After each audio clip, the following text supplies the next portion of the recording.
متعلق district returning افسران کی زیر صدارت اہم اجلاس ہوا ہے۔ عام انتخابات کے حوالے سے سیکیورٹی پلان کی منظوری، پاک آرمی، رینجرز، حساس ادارے، پولیس مل کر فرائض انجام دیں گے۔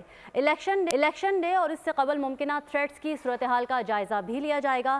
تمام حساس پولنگ اسٹیشنز کے سیکیورٹی انتظامات پر بھی بریفنگ، تمام ریٹرننگ افسران، پولیس اور حساس اداروں کے نمائندوں کی شرکت، ایس ایس پی آپریشنز اور پاک آرمی کے کمانڈنگ افسران بھی شریک ہوں گے۔ اپڈیٹ کر رہے ہیں آپ کو، الیکشن سے متعلق ڈسٹرکٹ ریٹرننگ افسران کی زیر صدارت اہم اجلاس ہوا ہے۔ عام انتخابات کے حوالے سے سیکیورٹی پلان کی منظوری بھی دے دی گئی ہے۔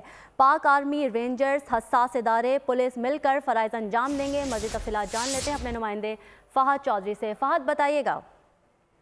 جی دیکھیے، عام انتخابات 2024 کے لیے ڈسٹرکٹ ریٹرننگ آفیسر اسلام آباد کی زیر صدارت ایک اہم اجلاس ہوا، جس میں تمام ریٹرننگ افسران، پولیس اور حساس اداروں کے نمائندوں نے شرکت کی۔ اجلاس میں ایس ایس پی آپریشنز اور دوران انتخابات ڈیوٹی پر مامور پاک آرمی کے کمانڈنگ افسران نے بھی شرکت کی۔ اجلاس میں الیکشن ڈے اور اس سے قبل ممکنہ تھریٹس کی صورتحال کا جائزہ لیا گیا۔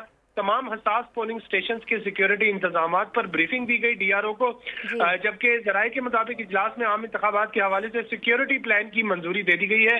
پاک آرمی، پاکستان رینجرز، حساس ادارے اور پولیس مل کر سیکیورٹی کے فرائض سر انجام دیں گے۔ ٹھیک ہے، مل کر فرائض انجام دیے جائیں گے۔ فہد، ساتھ ہی سبسکرائب کریں اور بیل دبائیں تاکہ کوئی خبر رہ نہ جائے۔